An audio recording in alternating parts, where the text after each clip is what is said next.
प्रिय दोस्तों, नमस्कार। सुमिरन ऐसा कीजिए, जाने सुमिरन हार। ऐसा सुमिरन करो, ऐसा सुमिरो। सुमिरो का मतलब ऐसी याद करो, ऐसा स्मरण करो उस परमात्मा, उस प्रभु का। जाने सुमिरन हार कि केवल वही जान पाए। इसी पर हम वीडियो में बात करेंगे। उससे पहले अगर आप चैनल पर नए आए तो सब्सक्राइब भी करें। वीडियोस को पूरा सुनेंगे तो आप अधिक से अधिक लाभ उठा पाएंगे। पसंद आए तो शेयर ज़रूर करें, शेयर करना ना भूलें। हम चलते हैं अपनी वीडियो की तरफ। सुमिरन ऐसा कीजिए, जाने सुमिरन हार। का जाने करतार ही, ना जाने संसार। ऐसा सुमिरन, ये हमारे संतों की वाणी है। ये हमारे संतों महापुरुषों ने कहा कि सुमिरन ऐसा करो। जैसे हम ईश्वर के नाम का जप करते हैं तो कैसे करते हैं? जैसे मैं अभी बोल रहा हूँ, आपको सुनाई दे रहा है। ऐसा सुमिरन नहीं चाहिए। ऐसे सुमिरन में तो दुनिया को पता चल रहा है। सुमिरन ऐसा नहीं चाहिए। जाने सुमिरन हार, दुनिया वाले ना जान पाए। सुमिरन हार, जिसका तुम सुमिरन कर रहे हो, यानी वो परमात्मा, वो सत्य जो आपके ही भीतर बैठा है। परमात्मा कहीं बाहर नहीं बैठा, ईश्वर कहीं बाहर नहीं है, आपके ही भीतर। तो जाने सुमिरन हार, आप जो सुमिरन करो वो परमात्मा को पता तो चले कि हाँ, ये मेरा सुमिरन कर रहा है। उसे पता है आपकी जब हर एक हरकत का पता है। तो आप अगर सच्चे मन से करोगे तो वो जानता है। वो परम तत्व आपके भीतर ही मौजूद है, उपस्थित है। तो सुमिरन ऐसा कीजिए, जाने सुमिरन हार। का जाने करतार ही, का जाने करतार यानी करने वाला जाने, या तो करने, या जाने करतार ही, ना जाने संसार। संसार न जान पाए, करने वाला जाने उसे।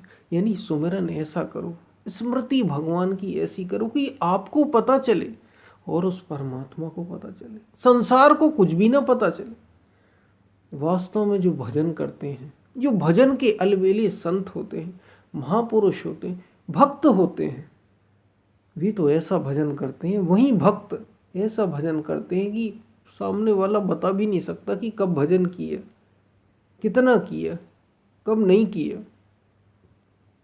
जो भजन को जानते हैं, जो सुमिरन को जानते हैं, वे सुमिरन ऐसा करते हैं कि आपके बगल वाला भी ना सुन पाए।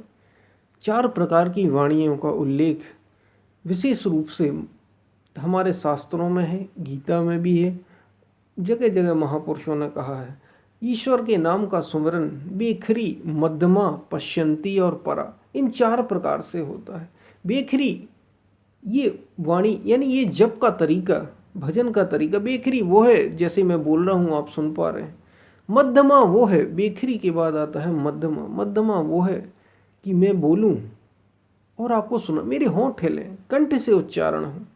जैसे कोई भी एक छोटा नाम लेना है, नाम बड़ा छोटा, क्योंकि सारे नाम परमात्मा के, जितने भी पवित्र हों या अपवित्र हों, सारे नाम हैं तो उस परमात्मा के ही। पवित्र नाम इसलिए क्योंकि आपके भीतर पवित्रता लानी है। हमें पवित्रता तो अपने भीतर लानी है ना। वास्तव में नाम भी बाद में विलीन हो जाएगा उस सत्य में, नाम भी नहीं रह जाता वहाँ। लेकिन शुरुआत ऐसी नहीं होती। शुरुआत में तो नाम जरूरी है। तो छोटा नाम, राम हो, शिव हो, ओम हो, बड़ा छोटा, जो हम सांसों में भी अपने डाल सकें। तो आपने नाम का जप शुरू किया, उसके बाद इसको बेखरी कहते हैं। जैसे बोल रहे हैं, सुनाई दे रहा है, लोग भी सुन पा रहे हैं, ऐसे नाम, ये सबसे निचले स्तर का, इसे बेखरी कहते हैं। उससे ऊंचा स्तर मध्यमा है। जब कंठ से आप उच्चारण करें, गले से उच्चारण हो, आपके होंठ हिलें, बगल में आपके कोई हो वो भी ना सुन पाए, केवल आप सुने और जिसकी जिसकी पुकार हो रही है वो सुने। और जब और गहरे में आप आते हैं, नाम के और गहरे स्तर पर, तो पश्यंती, पश्यंती वाणी, इससे जब नाम का जप किया जाता है तो श्वासों में बैठ जाए एकांत में, और श्वास आपकी चल रही है, भीतर जा रही है, बाहर आ रही है, भीतर जा रही है, बाहर आ रही है।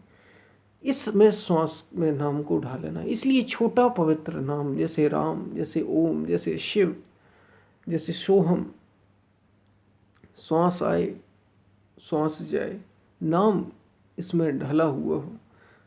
आहिस्ता से बढ़िया नाम इसमें ढाल देना है और फिर सुमिरन करना है। इसको पश्यंती वाणी का जाप कहते हैं। और उसके बाद आता है परा। परा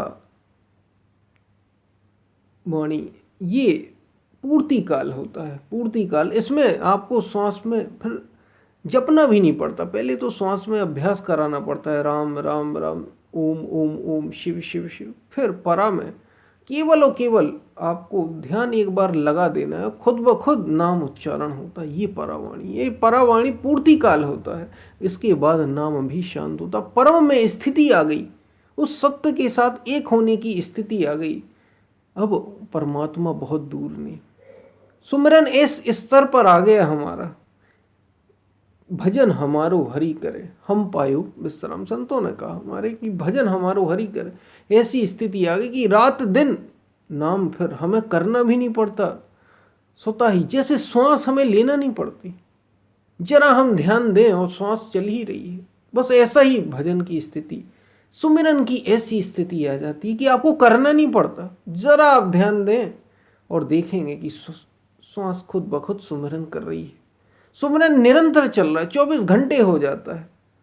ऐसी अवस्था, ऐसी स्थिति, और ये करने पर ही आती है। तो सुमिरन ऐसा कीजिए, जाने सुमिरन। कोई दूसरे को दिखाने की चीज नहीं है, ये तो अपने लिए है, अपने अंतःकरण को शुद्ध करने के लिए, परम शांति तक स्वयं को पहुंचाने के लिए, आनंद से भरने के लिए। ये आनंद कहीं दूसरे में नहीं है, ये तो अपने भीतर ही मौजूद आनंद है जो प्रकट होता है। तो ऐसा सुमिरन करें।